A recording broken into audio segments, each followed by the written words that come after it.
Warning: the following audio may contain coarse language and other materials that may not be suitable for a younger audience. The opinions expressed in this audio are solely those of the speakers involved. These conversations may contain spoilers for current media such as games, comics, movies, television shows, and more. Grown Geeks makes no claim to ownership of the various media discussed, simply the opinions expressed. Listener discretion is advised.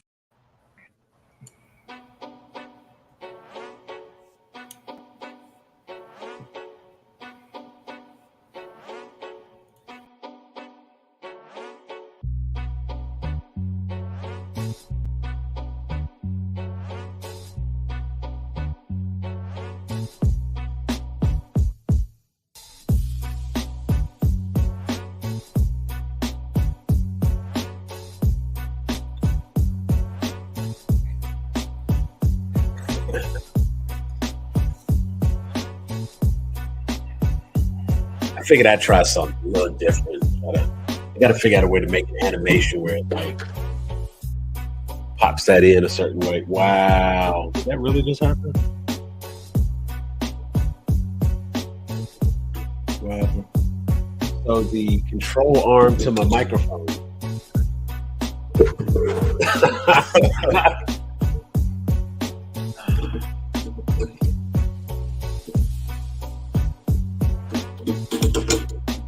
Technical difficulties. I mean, I'll tape that bad boy. I just need it to hold up for a hot second. That's all.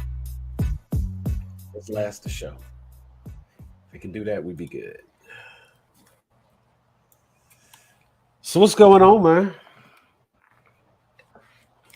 Chilling, working, watching my soccer team just implode. Just implode, huh? Just not doing what they're supposed to do. Absolutely not. I actually got off calling into a YouTube call-in show about that a couple segments ago. So that's exactly what that was. That was a mic drop for sure. So what was happening with the team that you felt the need to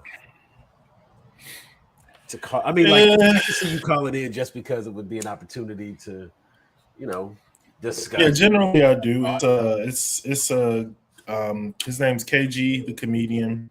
He's based out of London, but if you've watched Lasso, you know him as one of the guys in PB&J. He's the black one in PB&J. So who are like the super fans of the team, who I'm sure people who watch Ted Lasso know. But he and I are fans of the same team, and he is on, a lot of different kind of like fan-led content over there. So on his channel, he has, call-in shows for games, and different people from around the world kind of call in and talk about, the game, the club, etc. And it's pretty funny stuff. Like there's a few people who kind of have characters who call in a lot. I haven't been able to as much just because of the timing of me traveling for work. So randomly he started streaming late tonight, and I just hopped on because I was like, I haven't gotten a chance to call in a minute. Okay. And so just kind of shared some of my thoughts about where we are. Some of your thoughts. Nothing wrong with that. See, I would almost be interested myself in just having any kind of, like, I'm very familiar with sports. I like sports, but I don't watch sports until like the playoffs and everything. You know what I'm saying? And it's one of those things like, football, basketball, stuff like that. The season, it's fantastic. And I think, for the major fans, they follow their team and they support them as they should. But I don't have a team like that. I don't follow a sport enough that it would make a difference. I'm like, I'll watch when it matters. And right. Oftentimes when you watch through the regular season, that's kind of a preview of, maybe what the playoffs are going to be, what the finals are going to be, that sort of thing. It doesn't matter to me until then, because I've seen some crazy situations where it's like this team doesn't necessarily have a winning record, but they're in the playoffs. They got the wild card or whatever. And granted, you don't really hear about the wild cards going on to win it all, but who knows? I mean, last time the Braves wanted their wild card, there's a lot of actual like Super Bowl winners who are wild cards who go on to win just because sometimes it's just about being hot at the time. And it's like a lot of those wild card teams, because they've been on win mode for like the last month, and a lot of the teams who are at the top of the league generally are like, all right, we're like ramping it down so we can be healthy going into the playoffs. One team is in rhythm, the team is not, and sometimes that team in rhythm, even if they're not better, is They're in a better rhythm than you. 5-6 games in a row or something. Yeah. So it can be very interesting. I think that it's actually kind of interesting because there's some parallels between like that like slash sports and what's going on kind of with this Marvel conversation that I've been hearing a lot about with like the MCU. And obviously, you know, there's all the stuff with like Jonathan Major, just like kind of random stories being thrown out that kind of make you feel like Disney is a little unsure about the direction things are going, just because it's not having like that same success as it did when like, you know, that first round of Avengers stuff started coming out. And, you know, in sports, there's a lot of conversation about, you know, like people like you who you don't the regular season because, you know, 82 games is a lot of games for basketball. 100 and something games, a lot of games of baseball. You know, I mean, 17 games of football is honestly too much football, but that's more man. People will watch that every week because if you only got 17 games versus like 82 versus like you don't know who gonna play. And basketball, sometimes, you know, you buy a ticket to go to the arena to see somebody and they sitting out for load management. And I think, you know, with Marvel, it's a lot of like, well, you got to watch the Disney Plus shows to know what's going on. And I think with that, it's an interesting conversation because it's kind of not true. Right. I think they have people make. I think the diehards like us make normal people. Like we've had this conversation. The gatekeepers sometimes in our community make people feel like you have to be a completionist, when the reality is nobody reads every single comic title to know what's going on. No. So treat these shows the way you treat comic books. Read the stuff you're interested in. Watch the stuff you're interested in. The stuff you're not interested in, don't worry about it. Like, I wasn't particularly interested in Loki season 2. I've gotten around to watching it, and I've kind of enjoyed it a lot more because it hasn't been as focused on just like Loki. You know, there's more of a story to it than in season 1, in my opinion, that I interesting. But if I didn't watch Loki, I could just go online and look up the synopsis of Loki and you know what I'm saying? Like you can like there's websites that build kind of like, you know, YouTube channels that tell you like, well, everything you need to know before you see the Marvels. So if you do watch stuff, you don't feel left behind. I watch Ryan Airy on Screen Crush. That is the one that I watch the most. And I think he does, his channel does like an excellent recap. They do a fantastic post episode where they like a post episode show where they cover all the Easter eggs, little things you might have missed. They give you a little bit of tidbits, stuff that, you know, if you're just focusing on the episode, maybe you missed this, you missed that. But when you need to be caught up on something, like we got ready to sit down and watch Ahsoka, I had my wife watch Screen Crush, and we watched everything you needed to know before you watch Ahsoka. And it was like a complete recap of Rebels and Star Wars and everything that would lead up to.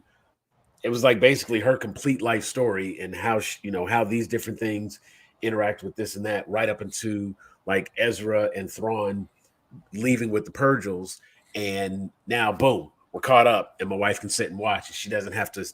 I mean, I would love for her to sit and watch through Rebels with me, but it's not required. You know, like you said, it's there's no gatekeeping there. She can just come in, sit down, watch. But it also saves the time and trouble of, okay, who was that and why and what, you know, and like being able to get kind of caught up it's the Cliff Notes. You go, you get the Cliff Notes. Here's the important details, and we go in. Want to take for me? I feel like there's just not. Well, we just gonna bring it to the stage. Oh, come on through, Batwoman. Right, we just go bring on. Nah, go back to that again, because I can't be disrespectful when we got such an illustrious guest amongst us. Okay, hello. All right, we go back in the green room. Okay, take the comment off the screen. Right, we gonna give her a moment. Yeah, give her just due. Russell, we gonna come back and talk about your book because that was the release of Jam Run. I didn't forget you. So, all right, we got us a special guest with us here tonight. Now I want to take a moment. Since she's actually coming in to help me do the review for the Five Nights at Freddy, I want to welcome Miss Denisha Nightmare at Chuck E. Cheese. I love it. What's going on, girl? See, and this is where I need to go back and get my little soundboard. You should have got the applause and the little ding dong to let everybody know we had a guest coming in. I promise you, I got all the production notes written down. How it's called. Got it. But yeah, I mean, it's being able to get the Cliff Notes and get the important parts. It does allow us not to have to do so much gatekeeping in the way of the completionists like myself. Like I typically try to, but it's an interest for me. It's not necessity. And I do think it's good that it's written in a way that it's not necessity. It's always a benefit where if you do watch it all, they make a reference to this thing or that thing, or they give you something that pays off your dedication to having watched it all.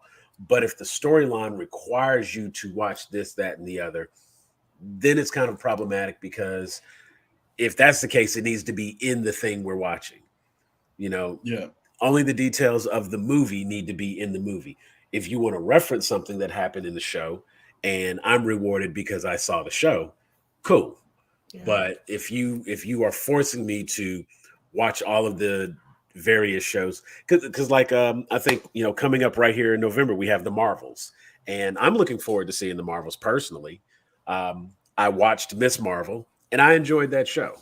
I watched WandaVision, and so I can't wait to see more from Monica Rambeau, and I want to see how Kamala interacts with Monica, and getting the little teaser we got at the end of the Marvels was pretty cool. So I'm curious to see how they're going to handle the introduction of Kamala into the series or into the show for those people who did not watch the show. If they did not watch, Miss Marvel, how are they going to introduce her in a way that makes it familiar to bring her into this cinematic universe, bring her into this large scale movie? Which, I mean, like, Monica Rambeau's character has not met her yet. And so it's like, it's going to be like, it's very simple. I just feel like there needs to be advocacy for people not having to see every damn thing, not having to feel like they need to see it in order to like keep up with what's going on. Yeah, because then you miss the movement, right? You have people like me that I love it, but I'm so far behind because just life is life. And then you miss the movement. You're like, oh, I guess I can't go because I don't know what the hell is going on. So, and are we making great movies? Like, if you're making great movies, it shouldn't take you having to know all of that. You should be able to just make a great movie. Yeah, facts. Avengers 1 and Avengers 2, Infinity War and Endgame, you can watch those two movies together without anything else and be up to speed. The only thing that I feel you should, and I won't even say required viewing, but the only thing that I feel you should have to watch before watching the Marvels is perhaps Captain Marvel. And really just so that you have a clear understanding of who she is, as she doesn't really get as much shine in everything else. So you need to get her. But I do believe that this is going to showcase a little bit more Miss Marvel and Photon. I'm guessing they're going to call her Photon. I'm curious. I'll wait to see what they're going to call her, because right now she's just Monica Rambeau. Yeah. So, you know what I'm saying? But since she and Carol Danvers have a relationship already, the body switching with or the placement. I don't even know what they call it, but the power swapping, like their powers are intertwined and they end up getting, switching places. The spatial dimensional travel that takes place. Once that happens, I'm curious to see how they'll get to introduce Miss Marvel. So everybody who did not watch the show, hopefully they'll watch this movie and be like, "Oh, she's pretty cool. Let me go watch her origin story." I'm sure that's what Disney wants. I'm not advocating. I don't think it's necessary. If you didn't watch it the first time, I don't know what would make you suddenly more interested, other than maybe seeing some cool powers on screen, and that being the thing that says like, "Oh, well, that's cool. Who is she? Well, she has her own show. Check that out." And I think that happens more times than not, because my wife will do that. She'll be like, "And who is that again?" But she's got a show. Did we watch that? I'll be like, "I watched it." She'll be like, "Right, I watched it."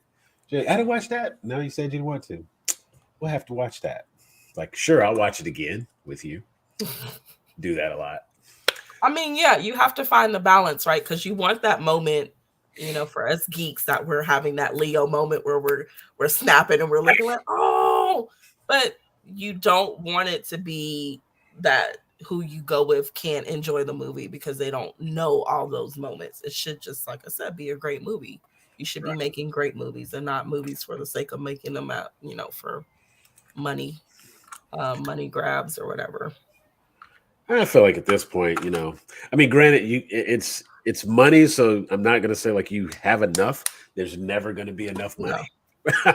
There's never enough money. I get that, but it's like I do feel that enough money has been made on the franchise where they can take their time, slow down, and instead of just continuously trying to have content, output, you can focus a little bit more on some of the quality.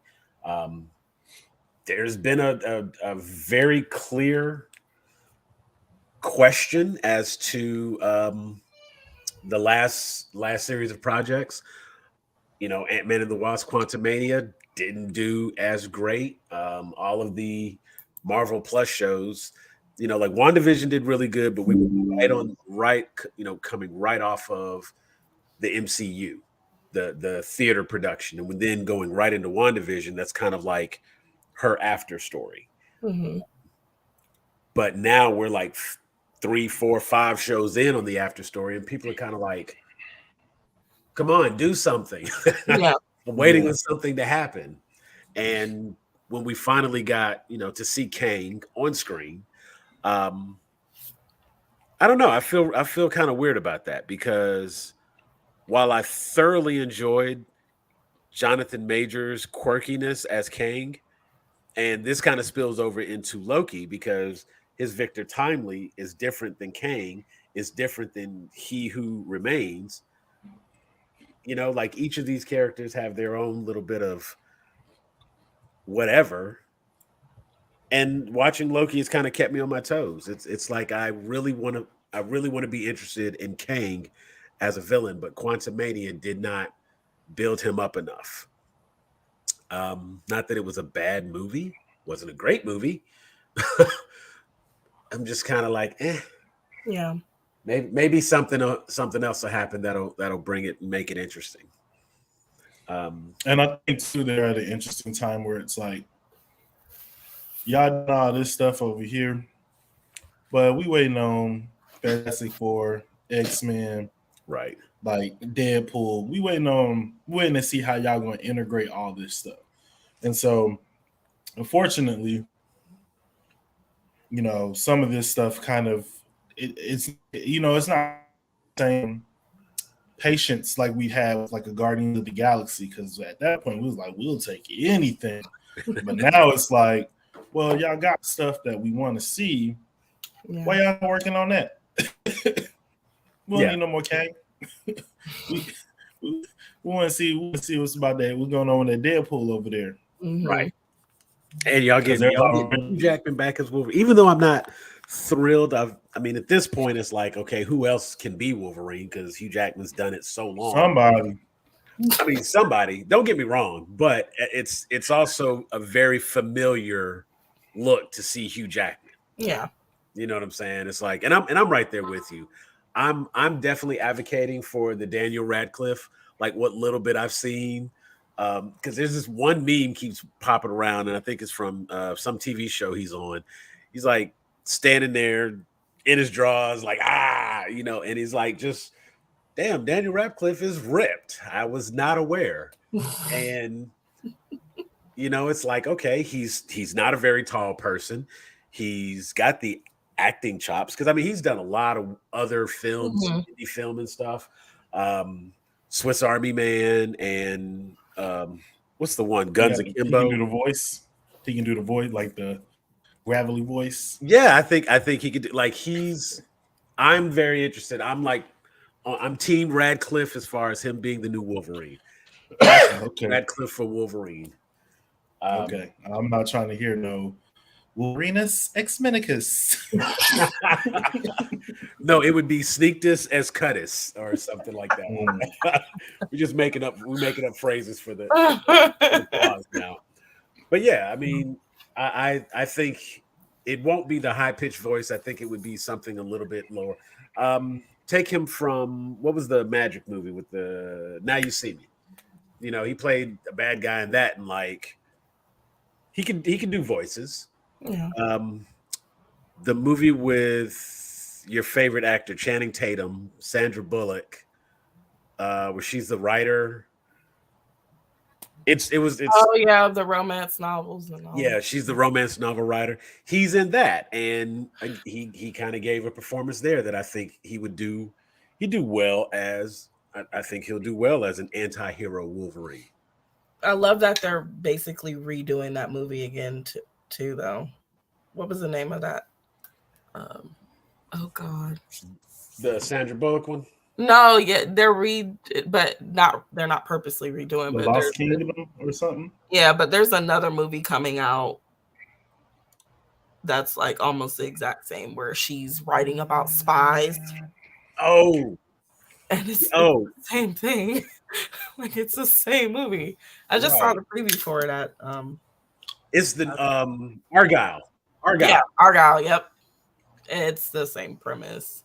You know what? It's funny because I saw that preview at the opening for Five Nights at Freddy's. So yeah, that was actually where I saw that trailer. And it's kind of interesting because I'm like, okay, so he's going to be a figment of the imagination. Okay, so every one of his scenes is going to be some fictitious.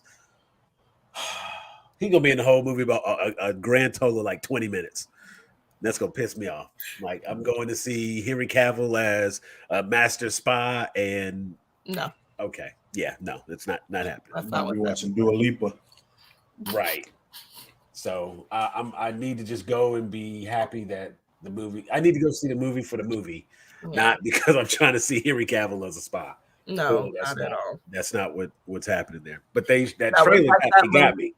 Side effect that I literally went to go see just because Channing Tatum was in it, and it was like 2 seconds he was in that movie. Spoiler alert: movie's old, but yeah, he dies like very quickly into the movie. You're like, what? No, I mean we talked about that the other day with Jada Pinkett and Scream. Yeah. And yeah. You know what I'm saying? Like I was hyped, and they packed that theater out. Let me tell you, they packed that theater out. And I remember when I went to go see that. And mind you, this has been many moons ago. But when I went to go see that, like the theater was crowded, and it was a lot of people talking in my theater because everybody came. Jada Pinkett was gonna be, and then of course you got Omar Epps too. He was like, "Yo, hey, this go, all right." And then like right at the opening, like, bruh, really? Right, and now, the first time they've done some. Oh, go ahead. Sorry. No, I was just gonna say now if they did that movie, we'd be clapping. Now they would, yes. Yeah, you know what? That's actually like super common thing that studios do. Like Gabrielle Union has talked about how like, do you remember when Bring It On came out and the trailer looked like it's a whole bunch of scenes in the trailer of the Clovers that's not in the movie. And Gabrielle Union was basically just like, yeah, they made the movie, they showed it to like some test groups, and everybody loved the Clovers. So then they just film all these scenes to put in the trailer to get Black people to come see the movie that were not actually like in the movie. So when you watch the original Bring It On trailer, it looks like they follow both teams equally. Yeah. But when you watch the movie, it's just about the Toros. Did basically, somebody sue a movie for that?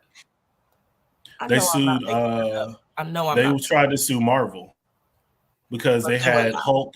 They had Hulk in the trailer, and it wasn't Hulk. It was Hulk Buster.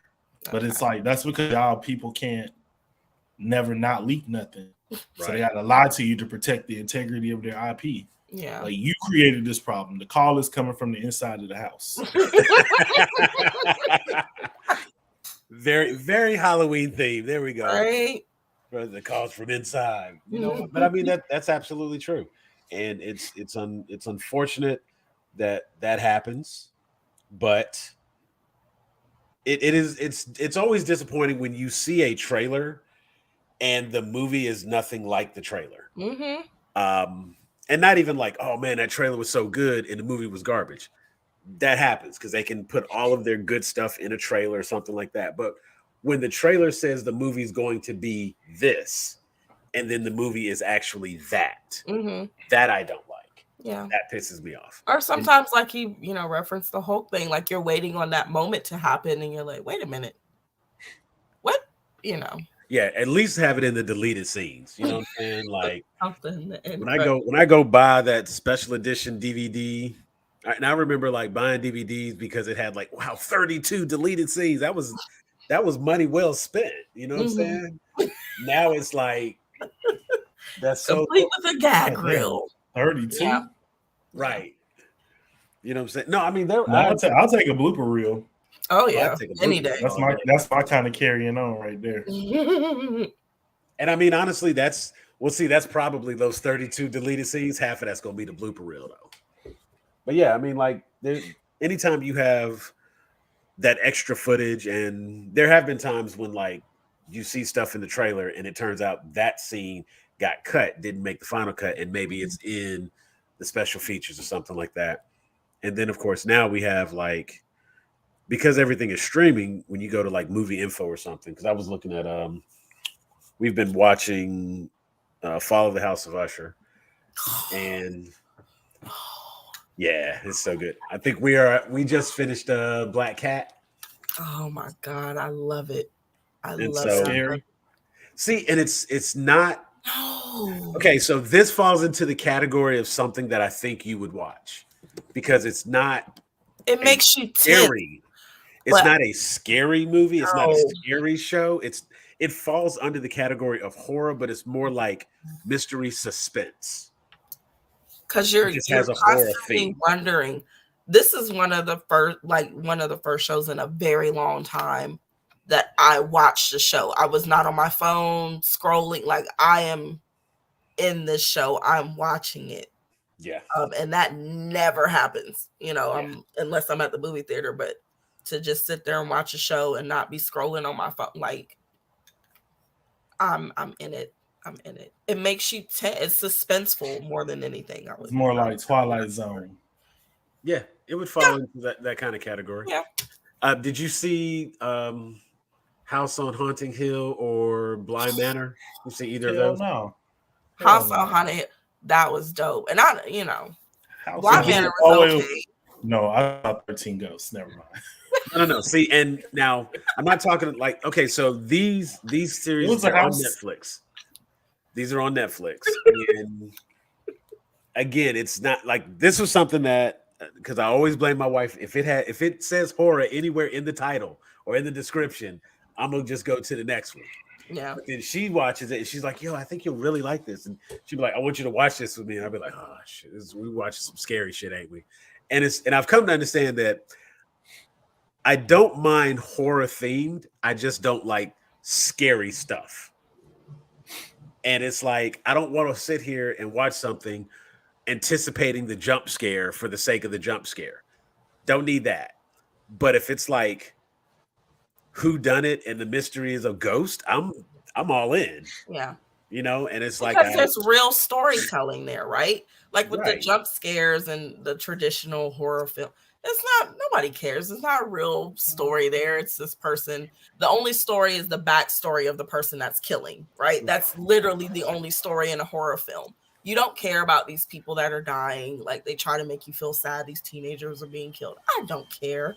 You care about why the murderer is murdering people. But with The Haunting on Hill House and Bly Manor and the Fall of the House of Usher, there's storytelling there, like real, like you're just in it. Yeah. You're so in it. I love it. It's great. And I'm a big Edgar Allan Poe fan, like big. So this was one of those true geek out moments for me when this came out. Right. And see, and I've been looking for all the little moments, and I was like, ooh, the jingling in the wall. That's supposed to be like the heartbeat under the floor. Yeah. And heart. Yeah. Little things like that. And then I'm like, okay, it's like, so we have the crow on top, or the raven. The raven. And like, okay, I'm waiting. Somebody was the and name the of the twins and all. Yeah. Right. I was so like, I had a lot of those Leo moments, like, But the best part about finishing it was going back and reading all the synopsis of all the things that you missed, and here are all the references, and this is why this was like. Okay. Yeah, getting that understanding. So we'll be finishing that up. D, I know only got you for a little bit, so I want to talk about this movie. I'm gonna throw up the spoiler warning for anybody who has not seen Five Nights at Freddy's. You can find it right now, currently at your local theater. Do I need to put a "Why did I watch that?" Five Nights at Freddy's? It wasn't that bad. It wasn't. It was above that. I agree. Let me put my glasses on so people believe what I'm saying. You know what? Like, I just want to have that shocked moment. What did he say? That's all I'm going for these days. Oh God! Now, I have noticed that I have to like push all my monitors back because of the glare. Right. Well, not only that, but it's like I need my glasses to actually see the screen, but then I have all this glare, so I have. That's why you always see me like lean it back when I'm up here, because when I do this, or then I start kind of like, I can't see that. But so yeah, Five Nights at Freddy's. This is a movie based on a video game. Can you call it a video game? Okay, go ahead. Yeah. No, you go back and you check out that last episode. Linda gave us a very, very good breakdown on Five Nights at Freddy's and how the series launched, all the characters, general synopsis, so much lore. And so there's like books and everything else. And I want to say we determined that there were like 10 games or something like that. They have Five Nights at Freddy's, Sister Location, Security Detail. I'm not even going to sit here and try to pretend like I caught it all. But check out our previous episode. There's a nice synopsis on that. And so coming into the movie as someone who had not played any of the games, because it's a horror game. Not gonna do it. Like, I know the game is designed, like the whole point of the game is that I'm sitting there playing and something's gonna pop up on the screen and scare me. Yeah, not doing that. Didn't see that was gonna be the way to go. But I'm very familiar with it. In a previous employment, I was a manager at a GameStop, and I just remember at one point there was a Five Nights at Freddy's takeover. Now, I remember thinking that nothing but kids are coming in talking about this game. So I'm like, okay, well, it's a horror game, but it's targeted to kids. So it's probably not that bad. So of course, when the movie got released, and I was kind of thinking to myself, like, okay, it's probably not going to be that bad either. Then it came out with a PG-13 rating. I was like, okay, I'll go see it. I'm safe. Right. It was like, okay, it can't be that. You know what? All right, I'll go check it out. David and Linda, they'd already bought their tickets. We decided to do a movie event. We went to Movie Tavern out in Tucker, and we had dinner, drinks, and we watched the movie. Fun time had by all. Linda dressed up as one of the characters. She was Chica. David had on his Freddy Fazbear. We made it a whole thing. Very cool. So we are moving forward. We are going to try to do some more movie events. So I enjoyed that. It was like, you know what? I need to get back into the theater. I used to do that all the time. Yeah. Go back to that. Movie didn't suck. That is the synopsis of that That is what I'll say. The movie didn't suck. And I will say, like, I went in expecting this to be like just horrible. Like that this was gonna be a complete waste of my time. And I was just like, you know what? I'm here with my friends, and that's what it's about. And I'm just gonna enjoy them. And I have to say, like, movie didn't suck. they might have, they slipped a little story in there, and they had me kind of trying to figure out what was going on. And I was like, okay, all right, movie, I see you, do you. And Josh Hutcherson, credit to him. He carried what little of this movie needed carrying. There wasn't a whole lot, the supporting character, this lady cop. From the moment I saw her on the screen, I was like, I'm not buying any of that. Yeah, like, something ain't right. Something ain't clean in the milk. Right. Sure I said that out loud at the movie. Now I had my moment. I audibly said, "Don't do that," because just like any scary movie, everybody fell victim to all the very standard, basic tropes, and all the stuff that we talk about and joke about. And like, if you watch the Wayans Brothers Scary Movie, all the shit they talk about is here. So you have like, if I'm in a basic plot of the movie. Guy has a very unique situation in his life since it's part of the plot point. We'll get to that part in a moment, but it's like this guy is taking care of his younger sister, and he, of course, has to have a job.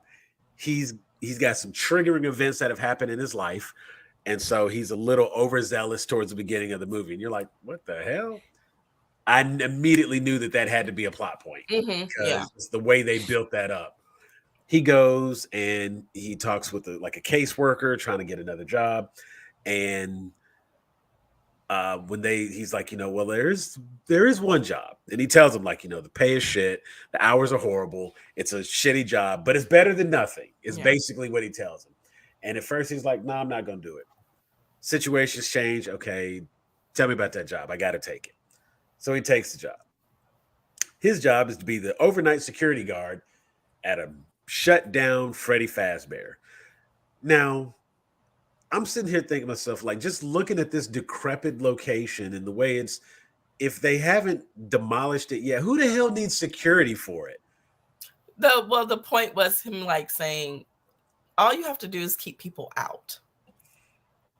And of course, I already was like, oh no. And that's the thing. But that is the thing about those places. Those are the kinds of places people like to sneak into, especially teenagers, do all kinds of crazy stuff. Yeah.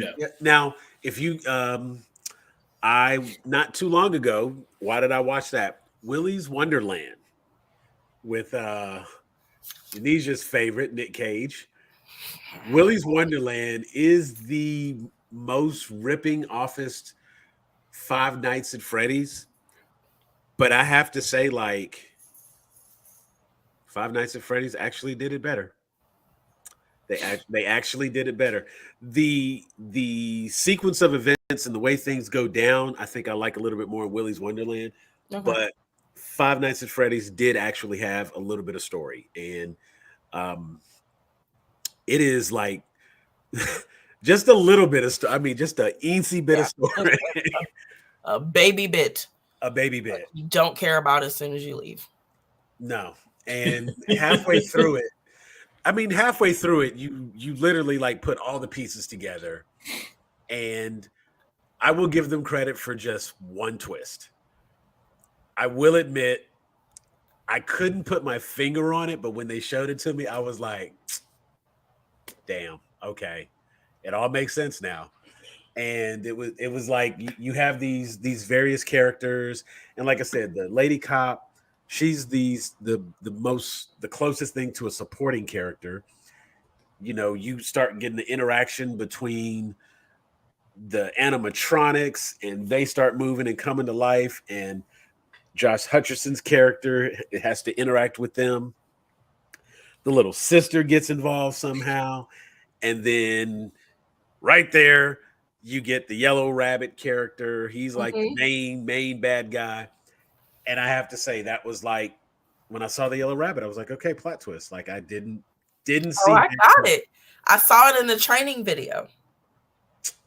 He was in the back in the training video, and I said, "Oh, that's the guy." Okay, see, and I missed that video. I saw every motion that every animatronic did, and all the little. None of the jump scares that they had in there got me. I was fine on everything. Even the little balloon boy guy that kept popping up in the. It got me the second time, not the first. Well, the first time it was very obvious, but the second time when he went into the janitor closet where the one guy had died, Right, he was looking for that one got me. The first one, no, but yeah.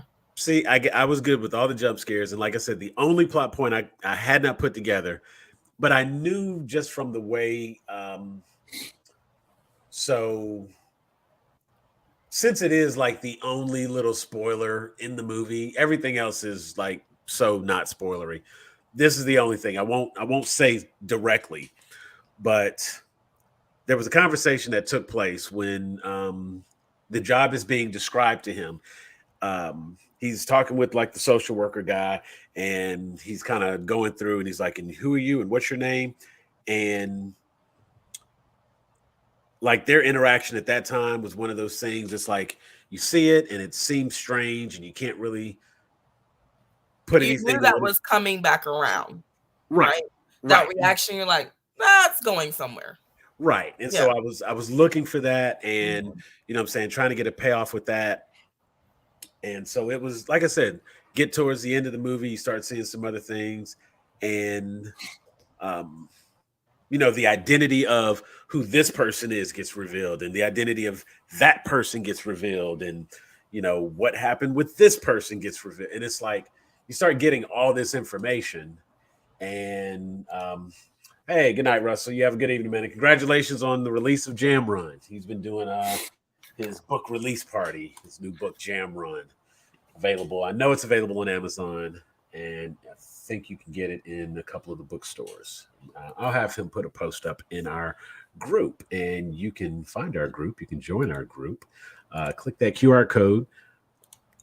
Where'd it go? It's not there. It's there. Okay, you can see it. It's right there. Check it out. And that will take you to our group where you can find all of our cool stuff, be a part of everything that we do, join us online, and hit the notification bell so you can find out every time we're on Weigh In Wednesday. And moving forward, I've already kind of decided next year we're going to go to like a bi-monthly show. We're not going to do every week. We're going to do every other Wednesday. I think 52 episodes in a year is great. We've done it twice now. I think 26 will be just as good. It'll give us a little time. I think it'll give us a little time to build up, and you know, we can have, if we're going to be on here talking, we'll have some stuff to talk about. Because I don't care to do the weekly review shows. You watched it, I watched it, and if you want to talk about it, great. But I don't need to recap it for you. Go watch it, then come back and let's talk about it so you can weigh in. Give people a little bit of time, but you know, movie reviews and stuff like that will be fun. But all in all, you know, I would say I would give this movie 5.5. You know, I want it to be over. It's not a 6, but it's over a 5, so it's absolutely 5. You know, I even say a 5.75. Yeah, I was adequately entertained. I did laugh a few times. It is safe for anyone who, like me, does not like scary movies. It is appropriately themed horror film. It has the elements that require it to be a scary movie without actually being scary. And it's not scary in a contextual sense of like it's a kiddie movie. Not that at all. They earned every bit of a PG-13 rating.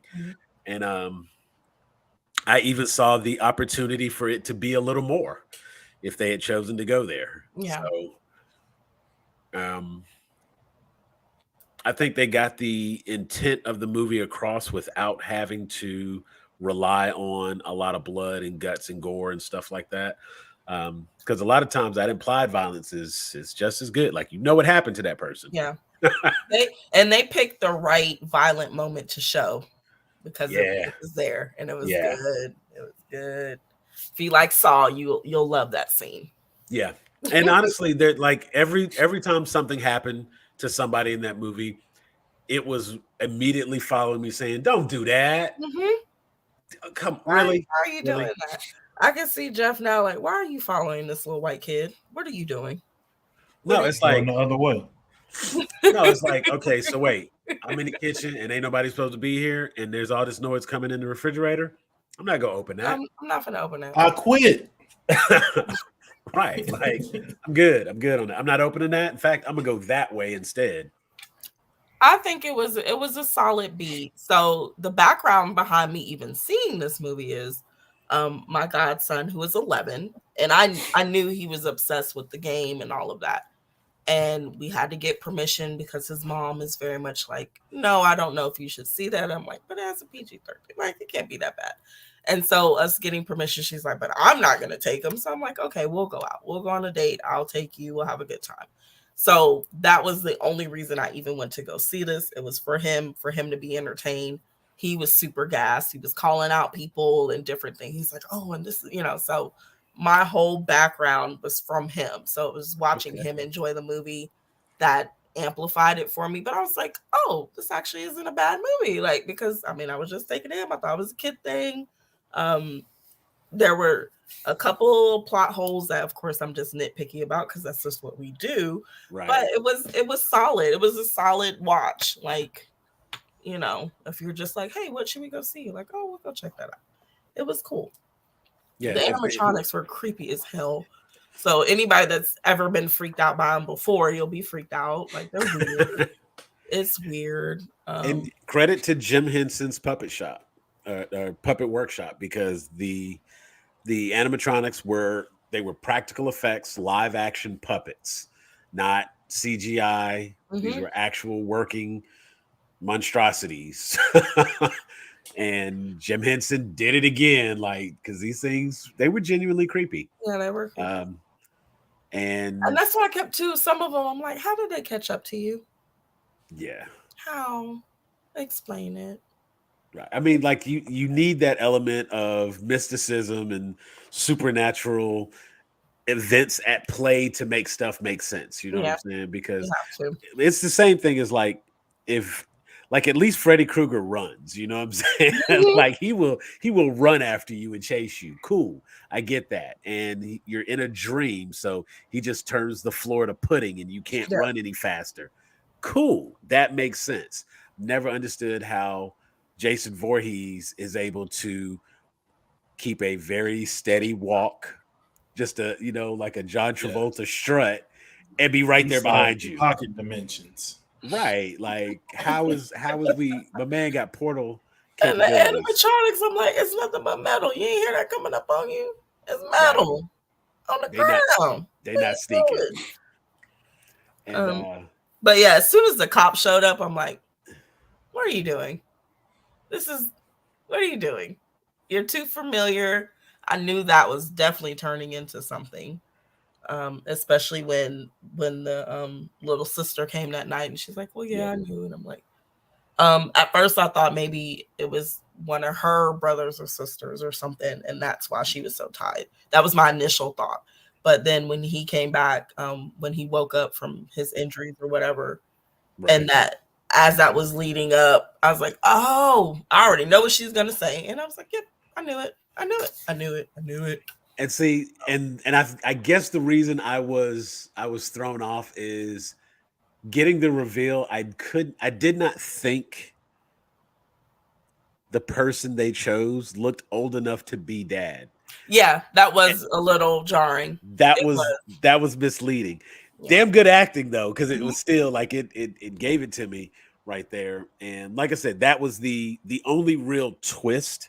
I did kind of understand and figure out who she was going to be prior to, like I said, just the reveal of who this person was, who that person was, and who the other. I was like, oh, damn, I missed that, And so now I'm like, oh, now I got to go back and watch this shit again to see. Yeah, there were some things that didn't make sense though, because like the night that the sister came and they all had fun and they were having a good time, and I was like, maybe the cop was just lost in the moment, But you were fine leaving her with them alone while you guys went and talked and got the tablecloths, and then all of a sudden that accident happened. And you're like, if you bring her back here, I'll kill you. And I was just like, but you were cool a minute ago. Right. So, but that didn't make sense. Like, she should have been like that as soon as he came in with her, and she thought like she should have been like, she doesn't need to come in here. Yeah, but you need to get her out of here immediately. Y'all laying looking at the stars or doing whatever. I don't, it just, I mean, it's like they play her up to be the potential love interest, but then it's like you already kind of know that since it's a horror movie, the last thing you want to be doing is trying to have sex in the movie. Because if you do that, you're guaranteed to die. You will die. So, that's right. So it's like where exactly. So it's like I get why and then like I said, it still feels a small part like it's marketed to the kids, and so they just kind of skip over that whole little bit. Yeah. And like I said, they have the nice little talk down by the was that like by the sewer? I don't know. That was like the ravine. Okay. I guess that's the place to go chill. And then she threw his pills. I was like, but that was a prescription. Right. I was thinking about work. Exactly. I was like, you know what? Yeah. That wasn't some over-the-counter stuff. He had a prescription for that, and you don't just like take somebody else's stuff and throw that away like that. Because you suddenly decided, I don't know you. Like, you don't know my life or my struggles. Okay. They didn't get into what really happened, like why things were happening to the other guards. Like, what did they do? Was anything so bad that, I mean, I knew why they were going after him. He was finding out stuff, but the other guards, I don't know why anything had to happen to them. And even with his brother, the reveal of what happened, that still didn't even feel like it didn't feel good enough to be like, oh, okay, he finally got his answer. Yeah, it was just like, and by the way, like it felt like he got the reveal of what happened on a sticky note on the board. Yeah, like it wasn't even a reveal, really. It was just. I wanted the reveal to be that his brother was there. I wanted one of the animatronics, to be the brother or something. Yeah. And because otherwise, what did you even do that for then? Because that the point of all of it. Ultimately, it like I said, it entertained me. I didn't feel the need to get up and walk out the theater. Mm-hmm. Plus, I'd already paid my good money and I was full because we was at Movie Tavern. So I was. We went to Movie Tavern too. That's funny.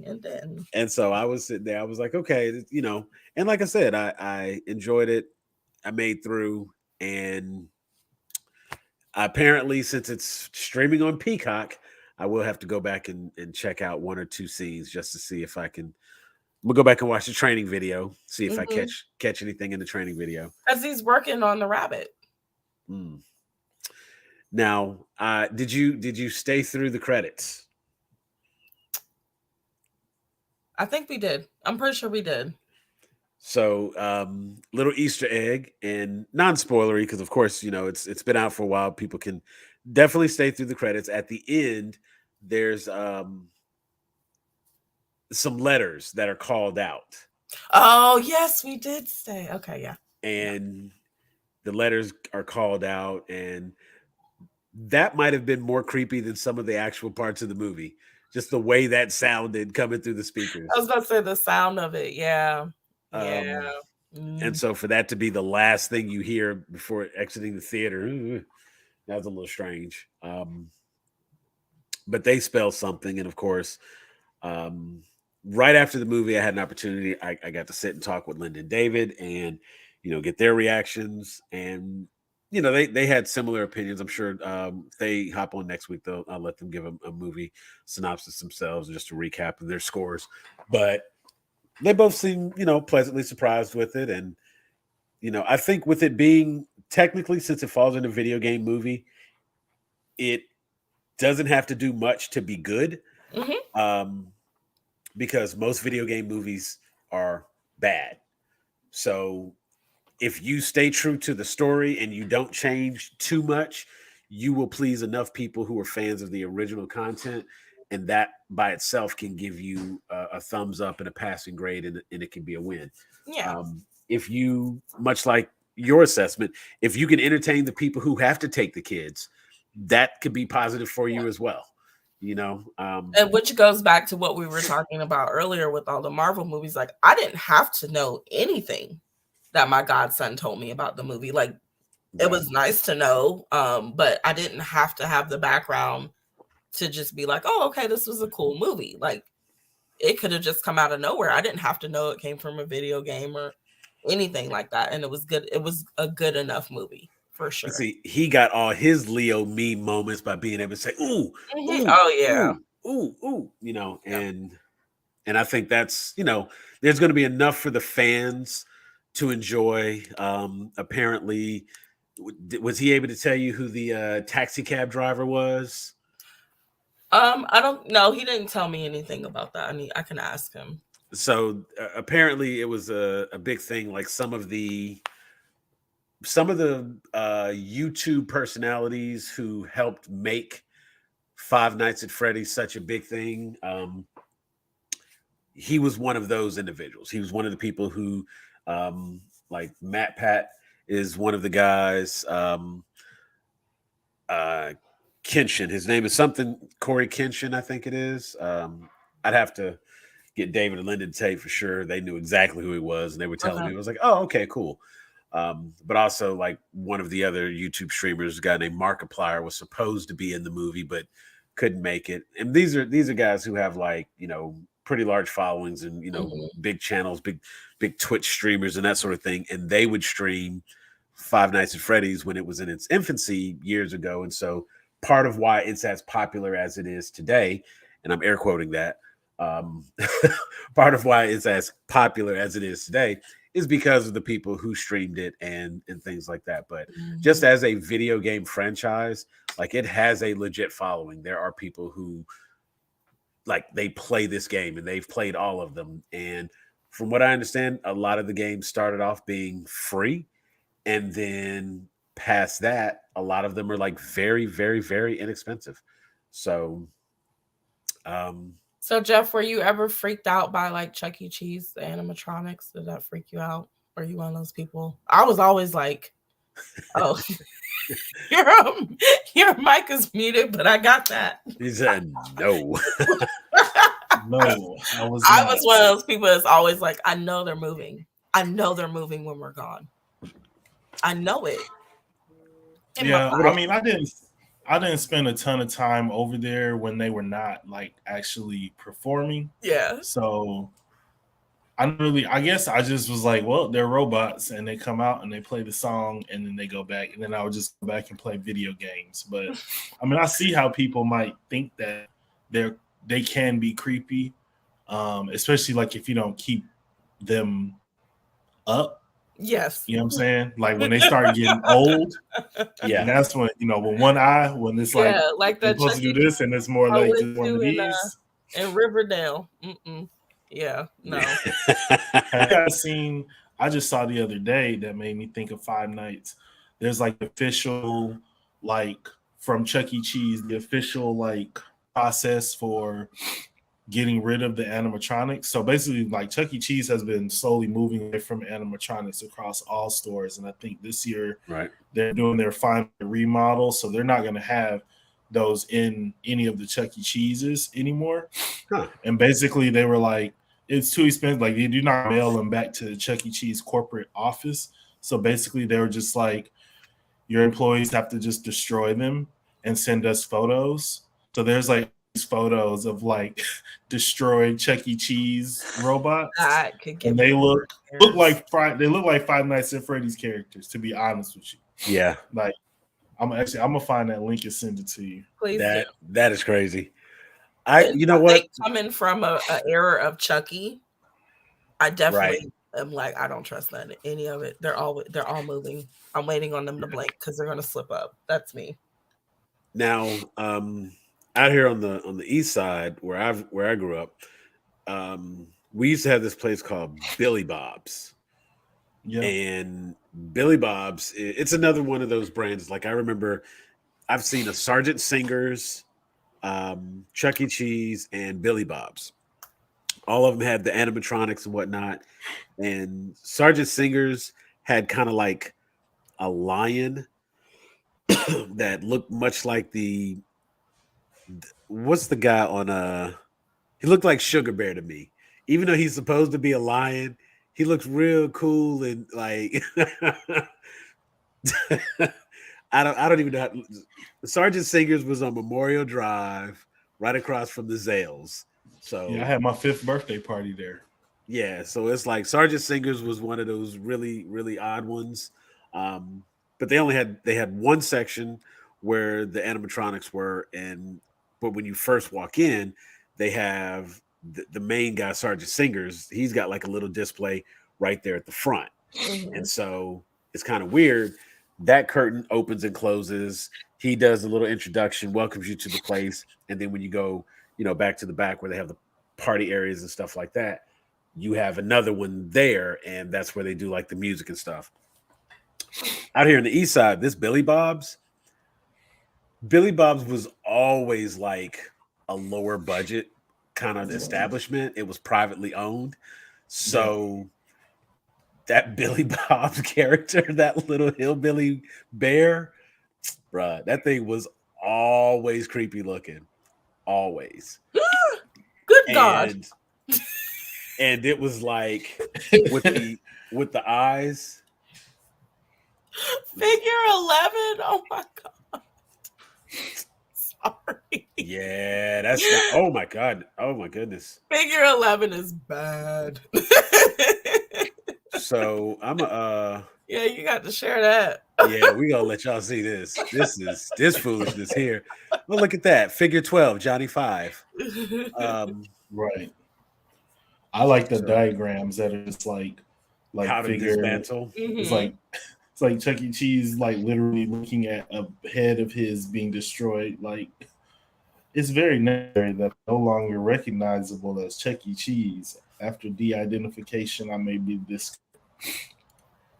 So here's the okay, so that's the first one, and that's got some of the animatronics, and you can start taking that apart. I'm like, the head is ripped off. You still see the eyes right up here. The one with the sports outfit.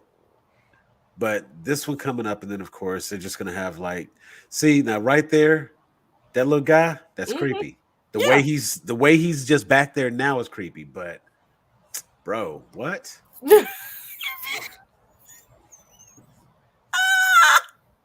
Eyes on top. That is not okay. Oh God. Oh my goodness. Look at that. Thank you. I won't be able to sleep. Oh, see, now look, this right here, this has always been creepy. The eyes? Yeah. Mm-hmm. And I'm gonna tell you what it is. And that noise they would make, like when their mouths move or their eyes move. Like the little clicking sound when they all of that was a problem. I will say that I've never been a fan of the animatronics myself. But the Chuck E. Cheese that is out here, like Billy Bob's closed years and years ago, so they've been gone for a while. And even right after when they first closed the Billy Bob's down, I want to say about a year or two later, they opened up half of it because that's where the skating rink was, and so they kept the skating rink portion open, and they basically just used like some 2x4s and a blue tarp to cover off what would have been the Billy Bob's portion of it. Mm-hmm. And if you were on the far end of the skating rink, you could like see over the tarp, and the curtains were open, and Billy, it was like, yeah, I'm not skating over here. This is like, I should not be able to see that back there. But I think what's always bothered me about the animatronics is these are, nothing's wrong with having the anamorphic animals, so to speak. Like, you have Chuck E. Cheese, who's, he's a mouse, and he can stand up, and he stands on 2 feet, and he talks to you, and he runs a business and whatnot. And he, but why are his eyes human? Mm-hmm. That I think is what makes these look so disturbing, because they have such realistic eyes with the color. Like they have different, like Chucky's eyes are blue, the dog's eyes are brown, and this one's eyes are green. Like they don't need humanistic features like that. Yeah. You That know, does- they need. I mean, I think too, it's one of those things where it's like when you give something those type of features, like it's different when you see like Mickey Mouse and Pluto and Goofy, because it's a person inside there, and so the way they're moving, it's like, all right, like this is natural and normal. But then like you get them things up there and they start doing zzz, zzz, zzz, and you just like, they moving weird. And y'all trying to make it seem like they moving regular, but they're moving weird. And Absolutely. I think, you know, for even for a kid, like seeing them that big can be frightening. Like it'd be one thing if it was like, oh, a robot band, it's like this big, Mhm. it'll fit like on your table. It's like these motherfuckers is big. Yeah, it's definitely not good with it. And I will say, like, they're just creepy. They're creepy. Like Yeah. I guess I'm one of those people. I've never been really good with them. They're there, and okay, cool, stay over there. I've It's never the really blinking had. eyes. Yeah, That's what it is for me. And Yeah, I think that's even looking at like Jim Henson's like, puppet designs. Like his smaller puppets are fine to me. Like Miss Piggy don't blink, Kermit don't blink. Like, but when he be making them big old labyrinth ones, all them blink. See, I was about to say And some all of the ones in the monsters and stuff. labyrinth. In the labyrinth, those are some kind of creepy ones, and like Yeah, you know, the ones from the Dark Crystal. I think Yeah. you know what? If you give me something like Big Bird can blink, and maybe maybe because it's Big Bird, he's the exception because it's Big Bird. And you know, we all Snuffy. grew up with him, right? And Snuffy, but it's like it is absolutely the blinking and stuff like that. But you take some of these humanistic traits. Actually, it's the ones that have humanoid features. You know what I'm saying? Like because it really feels like this is just a deformed human. Yeah. You know, like this is a Yeah, or human they that just- got turned into a rat or something. Yeah. Are they up there and then they up there stuck on the stage like Michael Jackson and the Wiz, and you just like, Right. either make him less human or get him down. Right. Right. And then of course it's like, and then they try to convince you, and it's like those weird janky jerky movements, like Yeah. and then the music selection. That was the like music never matches up with Right. the mouth movement. Yeah, it's never. It's Have y'all never, seen the I one? It's a hear dude, the secrets it's a that you dude keep like when you're talking in your sleep. That is not the song to have these things singing. Why is they listening to me sleep? facts. Why are they listening to me sleep? Like, you know, it's a problem.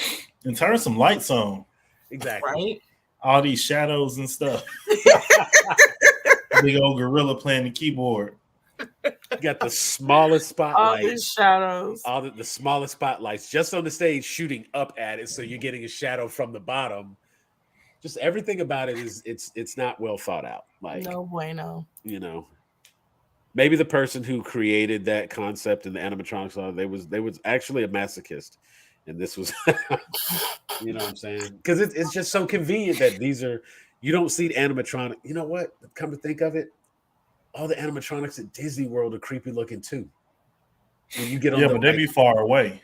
yeah, but there's, yeah, but they're still creepy though. Because I'm thinking about it's like Small World. Small. And, Yeah. yeah, when you get on the little boat ride for a Small World, and when you go through like the Hall of Presidents, and it's like, zzz, zzz, and those things are made to look human. And because you're like, animatronics and Wax Museum. Wax Museum characters, some of them can look like really off and be really weird, but they don't move.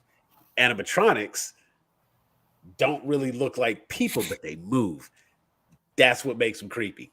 Yeah. That very rigid and jerky. Wax figures freak me out too, though, because I'm telling you, I'm always like, they're gonna move. They're moving when we're not looking. I'm like, caught you moving. Yep. But you know what fuels that? The fact that people go all the time to wax museums and take a picture with the wax museum and it be the real actor, and then he'd be like, "Thank you for coming." Oh my God! Like, why would you do that? I'm swinging. You know, and so it's like I'm swinging. Right, like my last day at the wax museum. I really feel like you have to expect that that's going to happen at some point. And then that movie Wax Museum did not help with my thoughts about that either. Didn't help at all. It's people in there. Yeah. Anyway. You know. See, and well, I mean, if you that's probably the feeling people have. Like, you go and you see the wax museum. Exactly, Kevin. You go and you're in the wax museum and you're just looking at them and they're like, I'm alive. Like, it's not what I want to hear. So I'm glad to hear that you're alive, Kevin. I don't want the wax museum statue to tell me it's alive. If the wax museum statue can say anything to me, that's a problem. I've seen off the rip. Right. I've seen some of the little videos where people they're pretending to be mannequins in the mall, and they put on like the whole little white bodysuit and whatnot, and they stand there posed up. Somebody walks by and they like throw a shirt at him, and then they go back to posing. And dude's like, "What?" Comes over and he gets to looking. He's looking at mannequin 1, then he looks at mannequin 2, then he looks at the person who's got on the costume. They look like a mannequin. He's looking at them. Oh, like the people in New Orleans. Right. And then he turns and looks at them and they're like, oh, you know, those are the ones that those get kind of crazy. Well, yeah. So Five Nights at Freddy, creepy movie because of the animatronics, halfway decent story, you know, something you can sit through. She gave it a solid B. I said 5.75. Can't quite give it a 6. No, so I don't want to go on record as saying I like the movie. I just did not. It didn't suck. That is what I'm saying. Literally the caption. It did not suck. You know, and I expected it to suck, and I did expect it to suck. Right. So because I expected it to suck and it didn't suck, I want to give them their props. It did not suck, and that is good for this kind of movie. So Denisha, thank you so much for hopping on to talk about it with me. That is why did I watch this light? We were able to find something redeeming for this movie very easily. Yeah. And we will have to get back together real soon. I know next, let's see. I think I got a show. I'm definitely looking to do a show next week. The week of the 13th, I will be having surgery that Monday. So if Jeff want to take on the show that Wednesday, we'll have a show Wednesday. If we want to just all take a break, that'll be the break. And I do have a 50 years of hip hop planned the first Wednesday after Black Friday. I want to see if I can get the on. So I'll dress up as a nurse and come help take care of you. Me and your boo. That'll work. I'm gonna need all the recoveries. So that'll work. I'm gonna let her know.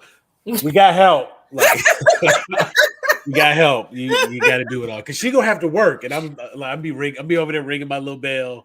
You know what I'm saying? Like, oddly though, I have to have surgery on my face though, so it will literally be I gotta have like a sinus surgery. So yeah, I'll be messed up. Won't be able to like talk for a little bit. Yeah. So got to get all my shows out before the end. But coming back, and like I said, next year I think when I just want to kind of get to I like the rhythm, but I want a little bit more time off and time to recoup and be stuff I want to watch on Wednesdays, and I want to go to more movies.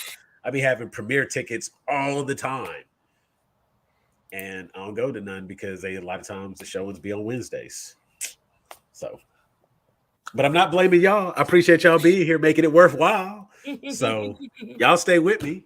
And but I do think we'll go to like every other Wednesday, and it'll give people something to look forward to instead of like having to tune in every week. They can look forward to it and give us a little bit more time to prep each show and know what we're going to talk about. So thank you for being on tonight. Appreciate you hanging out with me. I've missed your face. We got to watch a bad movie here real soon. I think you still got a couple of bad movies you're I supposed to do. watch. I wasn't gonna say anything. I'm behind. So if nothing else, still waiting on that Fairly Lethal. I knew you were gonna say that. That's what now. Oh, Jeff is not gonna let me get away with that. So yeah. So check this out. As we were watching Goosebumps, I was like, I know that lady from somewhere. There's the one girl, Nora, or she's one of the mothers. Her name is Nora in the show, and I'm like, that's the mama from that other movie. And my wife was like, what? I was like, the movie that Jeff made me watch, like that's the mama on that too. And she had no idea. I was like, oh no, watch, we gotta pull this up. And I was like, see, that's her right there. And she's also the mom on Wimpy Kid movies. So thought that was a nice little. She gets the mom checks for real. Right? Yeah. Let me know when you finish The Fall of the House of Usher. Yes, we are. Like I said, we are.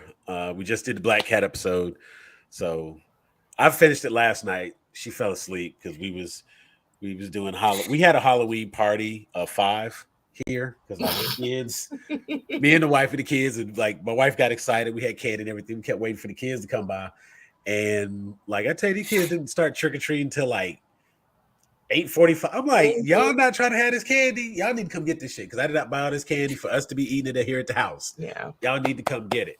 And the little boy across the street from me, he was actually handing out the candy over there, and of course, he was outside with his Superman costume. So I was like, my boy, had to go holler at him real quick, hook him up with some candy, and of course, I was in a very simple Clark Kent. Now that I'm stuck wearing glasses.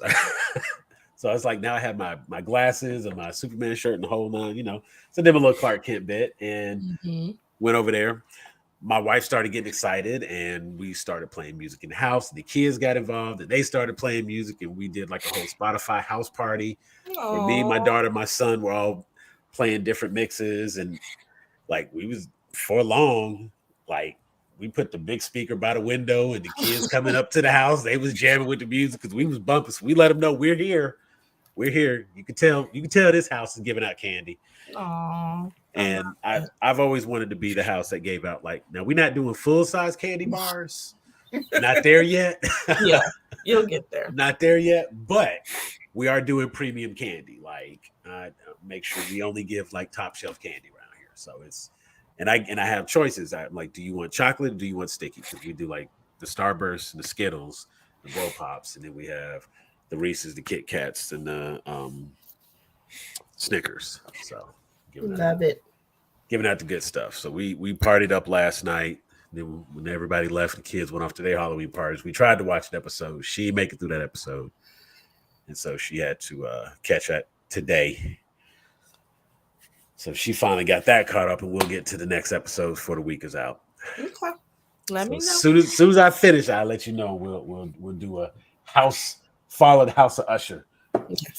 Maybe, you know what? We can actually do a whole little spin on that series. Because that's what is that? The Panaverse or something. I had a whole discussion with my wife about like why everybody got to have a damn verse. Everything got to be a verse. It's all got to be connected. But there's something else that's like campfire stories or something, and it's part of that as well. So yeah, Midnight Mass, like all of that. Yeah, there's a whole thing. The Midnight Club. That's it. The Midnight Club, and then there is a it isn't Midnight Mass. There's a no, there is something like that. Vampire or whatever. Anyway, but yeah, we'll get to it. So it's like all of those are connected somehow, and it's like gotta see what that's about. Yep. Jeff, you need to, you know what? Jump in with Bly Manor, and if you like Bly Manor, then go back and you can watch Hill. Yeah. And I say that just because I feel like Bly Manor Haunted Hill, like scary. No. It is the Haunting of Hill House. That one to me is scary. Bly Manor was cool. And Haunting of Hill House scared the hell out of me. I will say, broken neck girl. That whole thing. Yeah. No, you see which one I told him to try. Yeah. Like go to Bly Manor. Go to Bly Manor because Bly Manor. Again, it's more of a suspenseful story and pieces of the puzzle you're trying to put together. that's what that more, is. I would put that more in the line of like a Sixth Sense. Yeah. Got it. That sort of like reveal of things. But the Haunting of Hill, oh no. Yeah. I'm still messed up behind that. Do know that, I mean, when yeah, there was some stuff like we almost didn't make it through that one. Right. I'm not gonna lie. I was I slept with the lights on. So yeah. Hey, Shawty, what you got me up here watching? That was yeah. But I did get through the series, and because I made it through that series, when the next one came out, she was like, "You want to watch this with me?" I was like, "It's not gonna be like the last one." And she was like, "I don't know, I haven't seen it." Bly Manor it's good, but it's like I said, liking that more to like a Sixth Sense for sure. But yeah. Anyway, well, I'll chat with y'all later. I'm glad. All right, Dom. It's good to see you. Bye. I'll let you later. So yeah, I think you would be like, I think you would like Bly Manor just as a story. I think you would like Bly Manor, and that's why I'm like, I'm not saying, you know, you can absolutely skip The Haunting of Hill House is what it's called, The Haunting of Hill House, and so. What in the world is this? Sunshine Superman.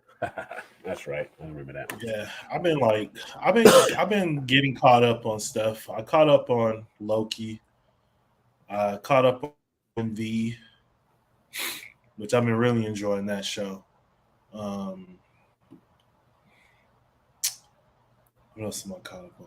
I need to go back and rewatch the last episode of Ashoka, but I think I need to do some like companion reading, watching online about her, because I went into it not having ever watched Rebels, and I just was like, I'm gonna just watch it. And I liked Sabine a lot,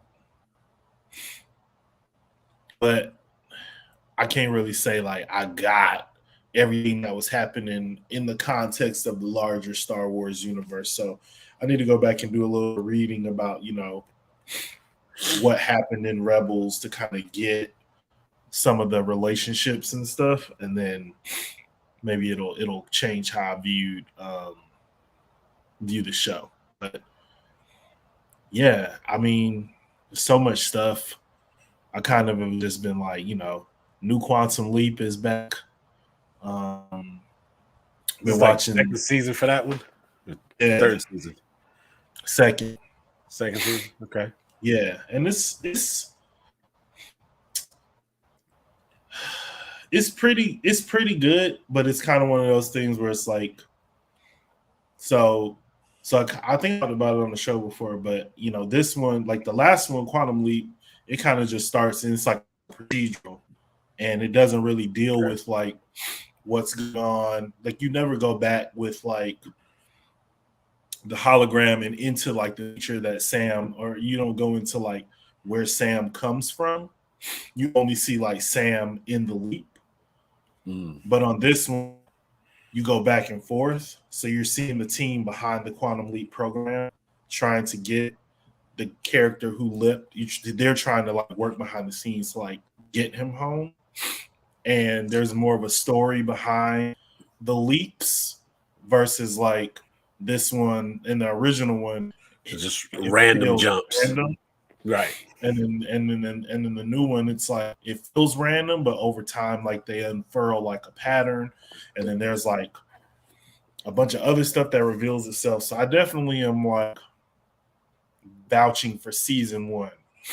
Okay. Season 2 is interesting because where season 1 left off was kind of on a cliffhanger. Like where season 2 picks up, kind of is like, all right, what happened? Because what I thought was about to happen at the end of season 1 did not happen.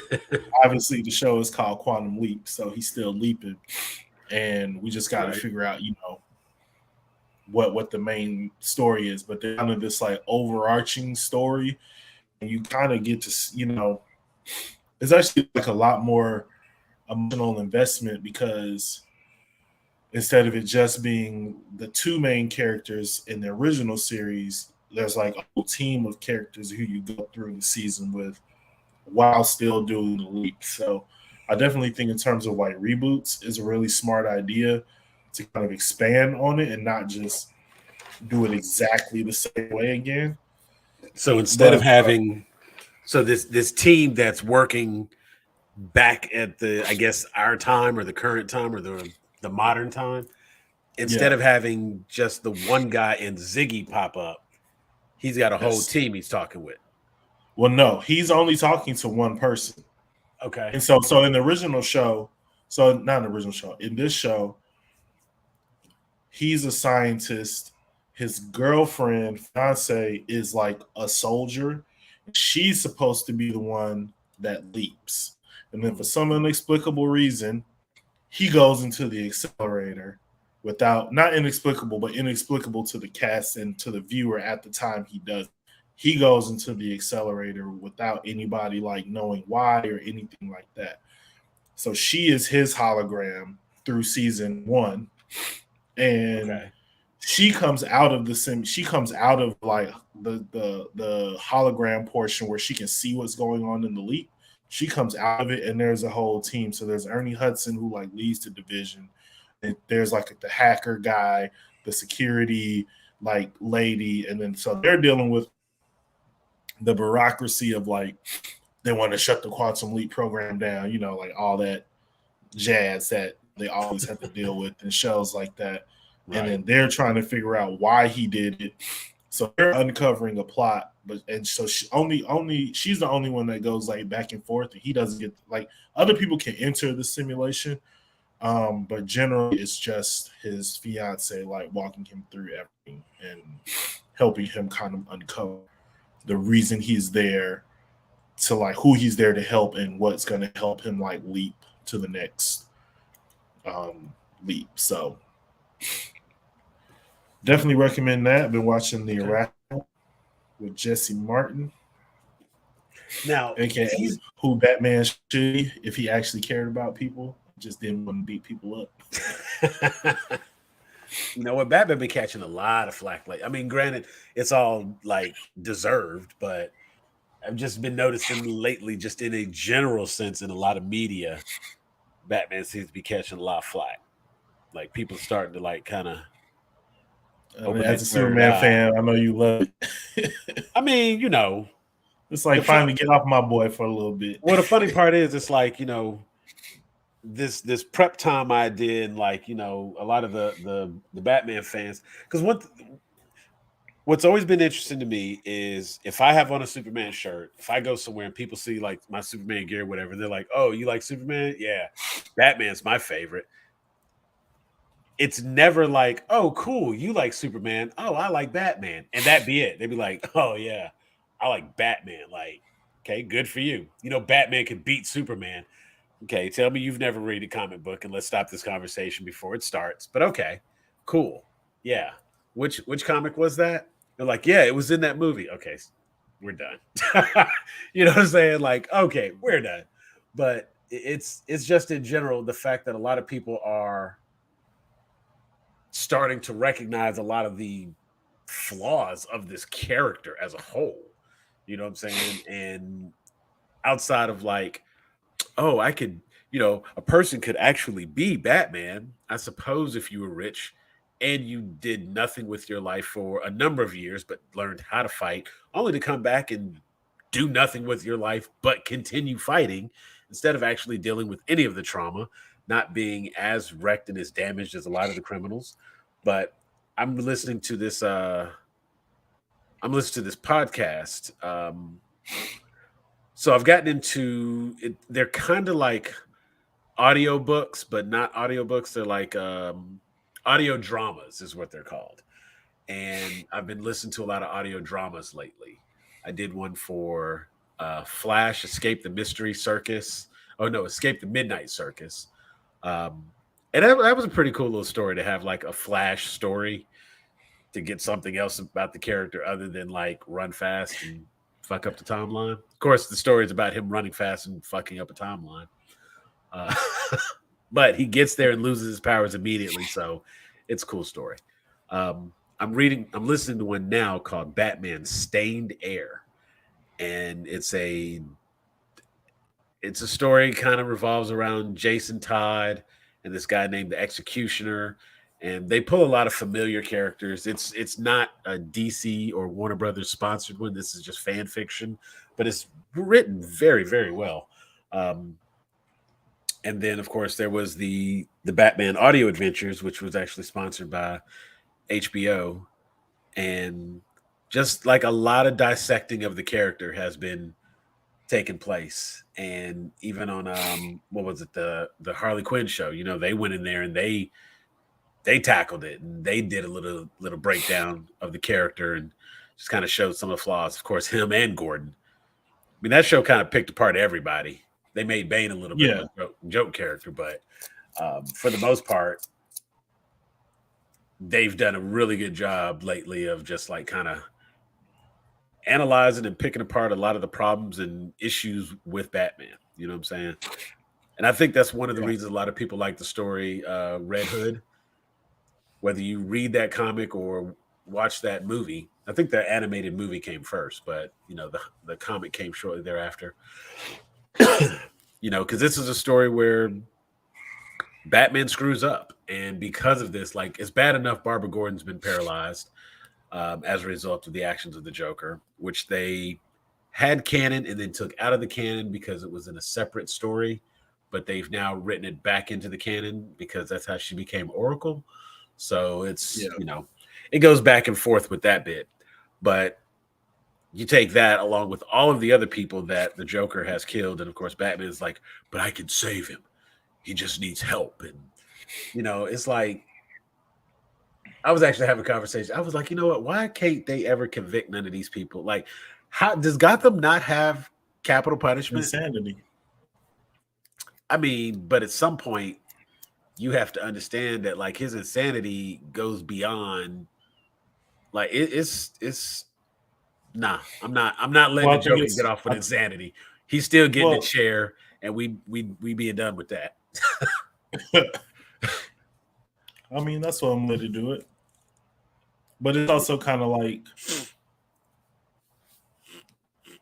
the point that was always like kind of weird to me, but like I kind of get is that like Batman going out and putting on a suit and doing this only means that other people are like, well, I'm gonna put on a crazy suit and do it too. Like if he puts on a crazy suit, goes beats people up, and they put on the building to call him in when they need help, why can't I put on my suit and go do what I want to do in the middle of the night? That's also breaking the law. And and I think, you know, the exploration, I think this is always the interesting part of just comic book characters in general, because they kind of do have to evolve with the times. Right. How writers and companies allow them to evolve with the times. And so it's like, you know, when you think about, you know, your favorite character, Superman, it was like he was so pristine and like almost untouchable. The only thing they could do was kill him, because otherwise you just got this super perfect, idyllic character in a time where that's not going to compete with Wolverine, and that's not going to compete with X-Men. That's not going to compete with, you know, about the characters that really got popular when, you know, when I was a kid and growing up. It was characters who were edgy. Even like, you know, the rise of Batman contributed to that, because it's like Superman is not going to work with Batman as presently constructed. Right. You dig what I'm saying? Like it makes complete sense they would fight the first time they meet. Because even though it's like they don't even think they doing the same thing. You know what I'm saying? No, it's a complete, and it's the immediate recognition that every way that Batman operates is in violation of the law. So for him to, it is quite a hypocritical standpoint. And I got to give credit to the writers of Broken Air, because there's a bit in the story, and this part doesn't actually have any like major relevance on the plot. But Detective Montoya is commissioner, and Renee Montoya is one of those like more popular characters. So she ends up she's commissioner, and Batman, of course, does his bit where he's like in her living room in the corner in the dark and whatnot. And so she walks into the room and she clicks on a light, and like Batman's already standing there. And she's like, you're in my home. And so he's like kind of breaking down, like, look, here's how Jim and I used to operate. She's like, well, I'm not Jim. And he's like, well, we could find ourselves, like this could be a problem. She's like, I guess it could be. You know what I'm saying? And so, of course, they talk a little bit more. And he's like, well, I have information on this case that you're working on. She's like, good, save it.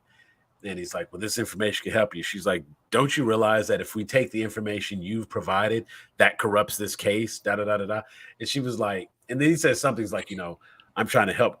I'm trying to help with the criminals. And she's like, okay, right now I have you on breaking and entering, assault and battery. And she's like, tampering with the crime scene, removing evidence from a crime scene, obstruction to justice. I mean, she goes down like, she's like, which one do you want me to arrest you for?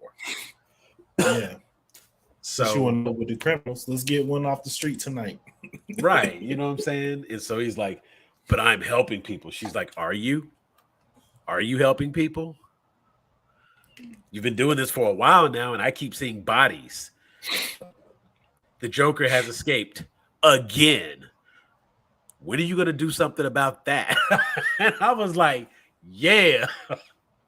I mean, I'm sitting here getting hyped just because it's one of those things where it's like, and this is not to just like absolutely condone, but it's like, bruh, how do your criminals keep? I mean, what is the point of getting these people and taking them to Arkham for them just to escape a week or two later? Like, why are you not just staking out Arkham and keeping patrol? Why you not using your money to make Arkham a better facility? And like, why is everybody who comes through Arkham is corrupt? Who's running it? Either they end up dead or they end up being a villain. What's your vetting process at Wayne Enterprises? Clearly not a good one, because not at all. No, I just had this conversation. In fact, the other day, we had a guest on, and who was on with me? That Brad was on, and somehow, of course, we got to talk about it because, like I said, Batman's been getting this comeuppance lately, and there's a small part of me that's like, yeah, finally we off Superman, we on the okay, good, let them feel it. But at the same time, it's like I like his stories because there is, it can be a very well-written story, but it's good to get some variety. And that's one of the things I've gotten recently out of a lot of these audio dramas is, they use Professor Pig, they use Killer Croc. The Riddler just got he just had a big story, and everything ain't got to be the Joker. You know what I'm saying? And it's like, when you dive into the Batman comics, you'll realize that, like, from the comics perspective, the Joker is really not all that interesting in the comics. You know what I'm saying? He has a nice little run in the Three Jokers run after Apocalypse War. Definitely a damn good read. But there's other characters. And Batman is one of those people that's like, he has such a large rogues gallery that you do a disservice to the character by only having him fight against the same 4 or 5 people. The thing is, it seems like in a lot of cases, a lot of writers and directors are only really writing Batman. They can write the Joker, which is a whole other issue in and of itself. Like, what is the obsession with the Joker is disturbing to me, at least, but it is what it is. Like, create, like, getting, I guess, seeing like the ability to write a character who is so free that he'll do whatever sparks interest creatively. But I honestly think that being being I don't want to disrespect people, but being that into Joker is a sign of something else to me. No, absolutely. Like, I feel like when people are like, your favorite character, your favorite, like, I want to do, I'm like, if you tell me your favorite Stevie Wonder song, that tells me all I need to know, right? I feel like the same can be said for, like, comic book characters or whatever IP you're like obsessed with, and whatever characters in that IP. Like you see that, like, it's like you see the Joaquin Phoenix Joker movie. Not like a great movie, but it's not terrible. But also it's kind of done in a way where it's like, why are we viewing the Joker through this lens? And to me, I look at that and I'm just like, why is everybody running out to get that costume for like Halloween? Like, because the character of Arthur Fleck, more than anybody, and see, this is one of those things that I think is quite unique, and this gets into just a true, like, quote unquote geek discussion. But the reality of it is, people talk about liking Spider-Man because he's like a regular person, like, he has regular problems. They like Iron Man because he's super smart. They like Batman because it's like, you always hear somebody say, like, somebody can actually be Batman. Somebody can actually be Iron Man. Somebody can actually be the fucking Joker. Yeah. You know what I'm saying? And this Arthur Fleck character, he presents not an aspiration by any means, like nothing you should aspire to, but there is a certain freedom from the hardships, the rules and regulations in place. You know what I'm saying? Being able to do what you want when you want with no limits. You know what I'm saying? And there's so many situations where in the normal 9-to-5 daily society, there's limitations on everything. You know what I'm saying? You can only go here, you can only shop there. And as the world is becoming, quote unquote, more diverse, there's a lot more liberties, but there's also a lot more restrictions. And because of that, a character like the Joker is the one who's going to say what everybody's thinking. You know what I'm saying? He gets to be that voice that protects people who look like the Joker. You know what I'm saying? He gets to be that way, act that way, say those things, do those things. And it's a lot of people that, probably wish they had that kind of freedom. You know what I'm saying? They don't necessarily get to exhibit that type. They have to show restraint in situations that Joker clearly wouldn't show restraint in. You know what I'm saying? But what they fail to realize is that when you associate yourself to that character, you have to associate yourself to not only the cool parts, but also the fucked up bad parts. You have to remember, this is the guy that beat Jason Todd to an inch of his life, left him, and then blew up the building he was in. That's that same guy. This is a guy that's, threw Harley Quinn off of a building, but you want a relationship like Joker and Harley. It's confusing to think that people, they just like the cool character. They like the Heath Ledger was a badass character. And in fact, in reality, you know what I'm saying, when you look at it, Heath Ledger's Joker probably did more for Gotham than that Batman did. He burnt up all the I mean, like, think about it. He burnt up all of the money that the gangsters had. He basically sat every crime boss down in a room, killed one of them right there in the room, you know what I'm saying, and made the other ones like answer to him. They turned over all the money. What is Joker's kill count? Like 2 people? Truthfully, he's only killed like 2 people in the movie. Now, there was a lot of chaos that took place, but he had an entire room of Gotham's socialites and wealthiest people, killed nobody. That was when he did the whole, like, he was like trying to kidnap Rachel. Now, he pushed out a window, but by that time, Batman had already shown up and he did that to get away. She didn't die. So, you know what I'm saying? That first time, like, you want to know how I got these scars? Like that little bit, and he pulls out the knife and he's, just being weird as hell. that character in the movie really wasn't this anarchist causing all this chaos like he talks about. He robbed a bank that was owned by gangsters. Well, hold on. He robbed a bank that was owned by gangsters. So he stole their money. You know what I'm saying? Outside of possibly putting the kids in danger by driving a bus with explosives in the proximity. Now blowing up the hospital, okay, that's not good. But apparently the 2 boats. Say what? The 2 boats experiment is a little bananas.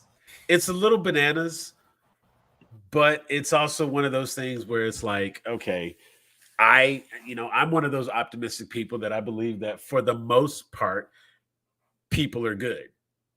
You know what I'm saying? And it's like, granted, I don't know if I'm willing to sit on a boat and, and run the experiment to prove my point.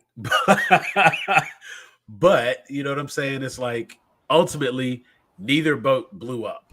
You know what I'm saying? The convicts didn't blow up the regular people, and the regular people didn't blow up the convicts. You know what I'm saying? And it was literally like, okay, you're such a big man, you push the button. Ultimately, he couldn't do it. And then, of course, the convicts, you took the biggest, baddest convict in there, and he was like, hey, look, they haven't blown our boat up, so we're not going to blow their boat up. And these are convicted criminals already. You know what I'm saying? These are people who are already going from whatever, maybe they're going to Blackgate or whatever prison is in that side of D.C. Ultimately, the Joker, Heath Ledger's Joker character, is not as menacing. He's more calculated and intelligent. You know what I'm saying? Now, you want to talk about like a weird Joker? I can't see anybody wanting to be Jared Leto's Joker. You know what I'm saying? Nobody's trying to be that guy. But at the same time, like how if Jared Leto wanted to be Jared Leto's Joker. But I mean, realistically, and this is kind of where I go with characters like that. I don't picture Heath Ledger's Joker as being the kind of Joker that could have created Jason Todd. You see what I'm saying? Like, I picture Jared Leto's Joker. I picture him picking up a crowbar and killing a Robin. He seems like that kind of character. But I mean, I think Ledger's Joker could get there because his whole point was like to try to Batman to be like, you're not better than us. Eventually, something will make you kill somebody, and I'm going to be the person to figure it out. And I think eventually he would get to the point where it's like, all right, if I kill one of yours, you'll definitely kill me. Because I was really the whole, I mean, for me in the background, that was kind of the whole point of really like once Joker becomes kind of obsessed with like Batman, like his whole thing is like, I'm going to get you to kill me. And that's how I'm going to win. Because once you kill me, you've crossed the line, and 2, you can't undo it.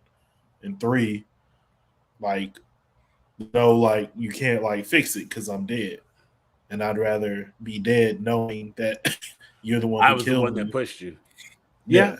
I mean, and I absolutely agree. And in every other, like in every comic version, that's the dialogue. That's the conversation. I think the only quote unquote exception to that is probably in the, I can't even say an Injustice. Like most times in the 3 Joker storyline, we come to find out that there's not just one person that's a Joker. There are actually 3 different people. Each of them is Joker. And so this whole time, it's like he's been dealing with 3 different personalities. You have the clown, the gangster, and it's like the clown, the criminal, and the gangster. And so I hope I'm remembering that correctly, but basically one of them is the 44 Magnum with the flag in it that says bang, the exploding chittering teeth. You have that one. He's the clown. The gangster is the one that you would see on like the DC animated movies, the one that's in that universe, the one that created Red Hood, that guy.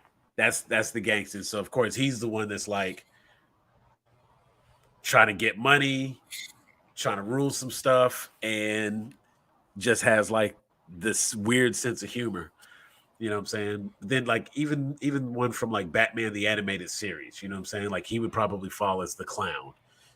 He's not a real threat, you know what I'm saying? He just does some crazy things. Sometimes people get hurt. The gangster would be like Jack Nicholson, you know what I'm saying? Like that, they're that same guy where he's like trying to build this empire and run some stuff. And then you have the other one. This is the guy that like carves his face off and like has it on his wearing it with pins to hold it back. Like one of them is like batshit crazy. Yeah. And the other two and I'm are not like interested in any of them. Yeah. I mean, I will say of the characters that they have, I think the gangster character is perhaps the most interesting because, you know, this criminal underworld that exists in Gotham, it's unique in its formula. You know what I'm saying? Like just from a comic standpoint, this is a whole world that it's like the Morlocks. You know what I'm saying? Like this whole other faction, and they could do an entire run of just the criminal underworld dealing with one another. You know what I'm saying? Not even just like every time Batman comes to save the day, but it's like, you know what I'm saying? I mean, they do it on Harley Quinn. I think that's one of the things that is so refreshing about that show is that A, it's not like purely Batman focused, but B, it's like you're seeing the villains interact with one another, and you know, you see why they can't get along. You see why the Legion of Doom always, you know, crumbles because they're villains. So they selfish. So eventually, they like always their own self-interest. Yeah, their own self-interests are going to jump out the collective, and it all crumbles. And you know, they're all insecure about something. And I think it really is a well thought out approach. And I think that goes hand in hand with what we were talking about before with, you know, Batman getting his comeuppance and people really starting to like analyze these characters and talk and approach them in a way that updates them without abandoning the core principles of the character. Yeah. I think, you know, you look at somebody like a Black Panther, right? That's been, you know, was updated in the 90s and it was very much focused on him and his time like America and, you know, him being kind of cool, he all hit it and all this other stuff. But, you know, they went back to kind of a more modern version of the original, which is Wakanda is this separatist nation that does not deal with the outside world. So what happens when this country reveals itself and the resources that it has, what happens to the rest of the world when that happens? And, you know, that's a much more interesting story than just like T'Challa in New York City trying to find, you know, some criminal. Like, right. You know, understand, like going on a quest inside Batman's subconscious to help him understand, you know, and process his actual trauma is much more interesting than like watching him solve another Riddler or will they with Catwoman. They will, and they will again, and it won't work. She won't change, and he can quit her. She got the ill nana. Let's move on. I mean, you know, she like if it's a woman and she's a criminal, Batman's gonna get it in. It's like, yeah, you know, I mean, he's gotten with Talia, and right now they just have him limited to Talia and Catwoman. Just two that they've known, that they've like put out there. But I'm certain there's others because we know he's gotten with Babs, but that's kind of, I don't know. You got to like who you ask. That's weird. That is weird. And so, like I said, you know, that's happened at different points. Some cases it's like, yeah, it did. Other cases it's like, no, it didn't. So, you know, you got to retcon the canon if you don't like it. Different worlds, different times. Again, I like the idea of, I like the breakdown of the characters. I like analyzing, and I like looking at it through the lens that a lot of people are or have been looking at it lately. And I think too, you know, shows like Gen V and The Boys really help that as well. I've been really enjoying with Gen V, kind of, because obviously The Boys, all of those are parodies. So with Gen V, I've been looking at this as well, just seeing, you know, what are the parallels? Who are these characters like parallels of? And so when you get caught up on Gen V, I definitely talk about that with you, because I have been really enjoying it. And you know, that The Boys verse or whatever you call that universe, just been enjoying like the way that they have treated everything with respect, with, you know, that it's parroting comics without disrespecting comics. And I think that's the difference between that and like a lot of other stuff where they're not making fun of comics. They're saying like, the way that you have created Superman is vastly different than like the way we think it might happen in real life. So yeah, this is if how there it was a would real really Superman, we think it would be probably closer to Homelander.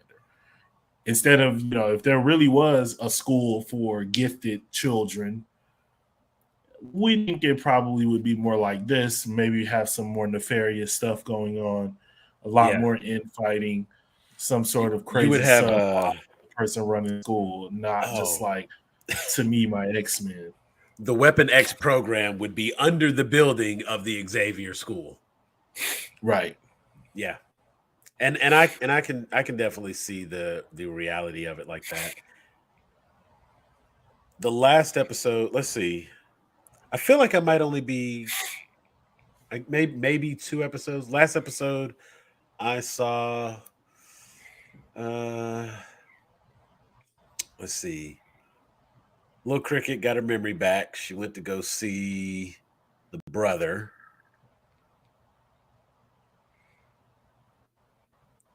And that brother's a very interesting character. How he be seeing people as puppets sometimes. Yeah. But there's also like that's a very clear disassociative aspect of it. You know what I'm saying? Like, it's not real for him because they're just puppets. I think that's a very clear metaphor, and they're doing a really good job of illustrating how it works in his head. But watching him with Little Cricket and she turned into a puppet, my man had to like shake it off. That shit was funny. Let's see. I think that was the last episode. I feel like let's see. Know about Jordan. Did you see the episode that has the town hall in it? Town hall. If you have to think about it, you definitely haven't seen it. No. That was the last episode. So we probably got just one more episode. Okay. Have you seen the episode where they were everybody inside someone's mind? Yes. Okay. So then you got one more. I saw a Soldier Boy. Yeah. That was funny. Yeah, that was funny. Saw the Soldier Boy episode. They come out. Like I said, I got to the part where like everybody got their memories back, and like she kind of like passed out right after that. She's been pushing too hard and whatnot. And when, like I said, when Little Cricket, when she gets her memory back, first thing she does is she goes to see, I think it's Sam. She goes to see him at the drive-in or the old movie theater, whatever. Gets there, remembers who he is. They talk, and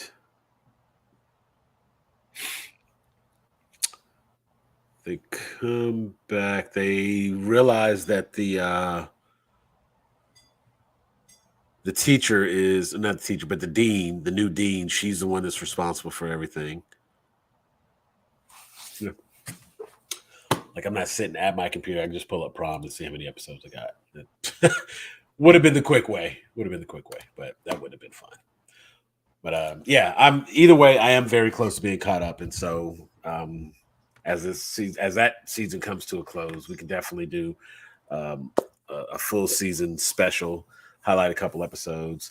I like the diversity in powers. I like, and of course, this is like it's funny that they're being progressive while still being PC. They're addressing all of the actual concerns that the realism that comes along with these characters and their abilities is very refreshing because everybody's not like made up to be perfect. And sometimes you get to see what perfection requires. That, it might look great on the outside, but you dig just a little under the surface and you come to realize that it's totally different. So, yeah. Very great show. One that I think deserves Gen V separately from The Boys. I mean, while The Boys does what it does, I think Gen V tackles it in a different way that kind of explains some of the characters acting the way they act. Like anybody who had to go to this school, I now understand why A-Train is the way he is. Why what's the Wonder Woman character? Maeve. Yeah, I get why Maeve is like that. You know what I'm saying? There's probably a lot of emotional damage to a character like Maeve before becoming one of the seven. You know what I'm saying? Just surviving that college, looking at, because I mean, when you look at the stuff Jordan's going through, but we'll do an in-depth special on Gen V at the completion of the season. I'm definitely with that. Also, mark your calendar if you're not busy. If you are available, I would definitely like for you to hop on. I want to do another 50 years of hip hop before the year is out. I'd mentioned that, and I'm coinciding it with some people I know. They got an album release happening Black Friday, and so the following Wednesday, have them come on. I'll see if we can get trying to hustle back on our music producer friend, and we'll get a full panel for our 50 years of hip hop part 2. And this time we'll dive a little bit more into today's music. And we did, because I think you did a very fantastic breakdown of the history of hip hop. We covered those 50 years very well. And that was a lot of fun. So now we'll get into modern artists, modern music, the state of hip hop today. It's kind of the theme. Plus the release of the new album by the Co. Formerly of the Co-Champs. Now they call themselves the Co. Some Philadelphia rappers. They got a new album coming out, so kick it with them. And actually, I'm going to reach out to another one, somebody else I know that got some stuff out there. It's kind of shocking, like how many people I actually know. Like, got some contacts. I be forgetting that sometimes. I be forgetting that sometimes. Like I know some people, I got some contacts, but I be making the mistake of trying to do everything my damn self when I have people I can reach out to. So, but you see, look, I did better this time, right? I was like, I got it. You know what? Here, that'll take 2 minutes. I have an idea, and you know what? Do that. But I've actually just streamlined a lot of the ideas that I have because I want to change a few things and make some moves here. But anyway, I'm gonna go check out this newest episode of the Boys because I know I'm at least one episode behind because I didn't watch it at all last week, and I think I'm caught up on everything else that I've been watching. And so tomorrow, catch up, follow the House of Usher, and let's see. When I look at a calendar real quick, so we have so next week I'm good. The week after, the week of the 13th. So that would be November 15th. November 15th. If you want to grab that one, if you want to take a break, because I know sometimes your schedule doesn't permit, but if schedule allows, Yeah, I might see if my guy. I think I have might be able to have come on and do some stuff. Cool. So I'll see. Yeah. Well, you got all the. I think the only thing I have to do is just like give you a login. Once you log in, I authenticate. Yes, I'm trying to log in, kind of thing. But other than that, well, it was great to have Denise on. Miss her. Maybe we can get some time and squeeze her in on a few more episodes. But as always, I enjoy these conversations. This is my weekly therapy session. So I get to get all of the thoughts out that I've been having and stuff that's been on my mind. And I've been listening to this audio drama. It's been a lot of Batman hate. And I love it. All the Batman slander.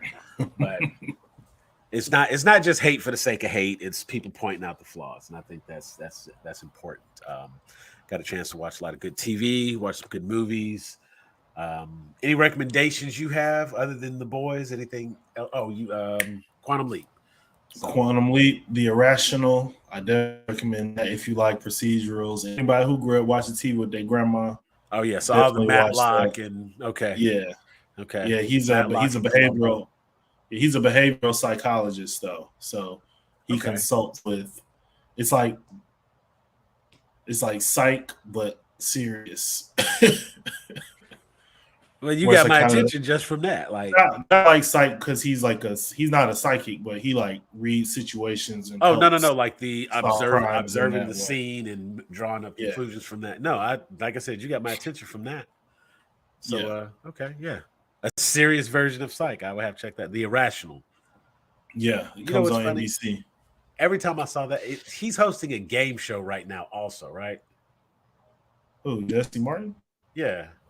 The dad from The Flash? Yes. I haven't seen him hosting the game show. I feel like maybe it was just that trailer that made it look like it was a game show or something weird. But I feel like he was, let's see.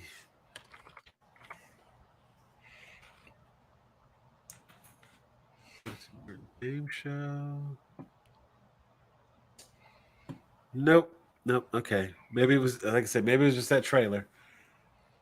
Maybe there's another game show that's advertised right around coming out at the same time. I don't know. I have to find that commercial again and figure out what the hell I was looking at. I was like, bruh, I literally thought The Irrational was a game show at first. And then I saw a trailer for it and I was like, okay, well, no, that's something different. So then I was like, well, what was that game show he was talking about? Then I'm like, okay, now I'm looking like, okay, maybe he was just. It probably was something in there where it seemed like a game show because he does like experience.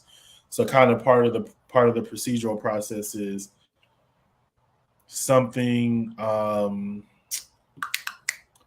It's kind of like the process is like he's trying to help out, and then he thinks like some behavioral psychology thing, and then he's a professor, so he runs like an experiment. And so a lot of times the experiments where he runs in order to kind of like give more insight into the case will seem like game show type things, but definitely I like the way everything's kind of explained. And yeah, it's kind of like, if on site he kind of explained his process of like observation and didn't like turn everything into like dinner theater. This is kind of be what you would be looking at. But yeah, those are my like TV recommendations right now. Outside of other stuff that I've named before, but yeah, definitely Gen V, definitely National are my two. Like, I watch those like when they come out. All right. Definitely have to check that out. I will probably catch an episode of Screen Crush, everything explained, and just like catch up the last little thing. Was that the season finale of Loki, or is there any more episodes? I feel like that's the season finale. I'm gonna be so pissed if that's the season finale. Like I need at least one more episode. Last season it had I think it was 8 episodes this season. So far, we're only up to 6. So I'm like, hopefully there's 2 more. We'll find out Friday if there's more episodes. But it feels like that might have been a season finale, just the way they closed it off. So I don't know. We'll see. All right, I'm at that point now where I'm about to start rambling. So we're going to go ahead and wrap it for today. I want to thank all our guests who tuned in. I want to thank our guests who were able to be on the show. So big shout out to Denisha, Ms. D, for hanging out with us for a little bit. Got to thank my man here, Jeffrey, jpnt17.com. Be sure to check the website and get all of your exclusive merch. I promise you, you will get some really, really cool stuff. I've got a dope Hobie Spider Punk t-shirt that no one else I know has, but you could get it. Go to the website, check it out. I am Elder Geek Sam. Be sure to find me at TikTok, Grown A Geeks. I'm one of the admins there. Click the QR code right there on the screen. That'll take you to everywhere we are and help you be a part of everything we do. Make sure you hit all the notification bells so you can know when we are here and when we go live. We will catch you again next week. This has been Weigh-In Wednesday, and we are out of here. Peace.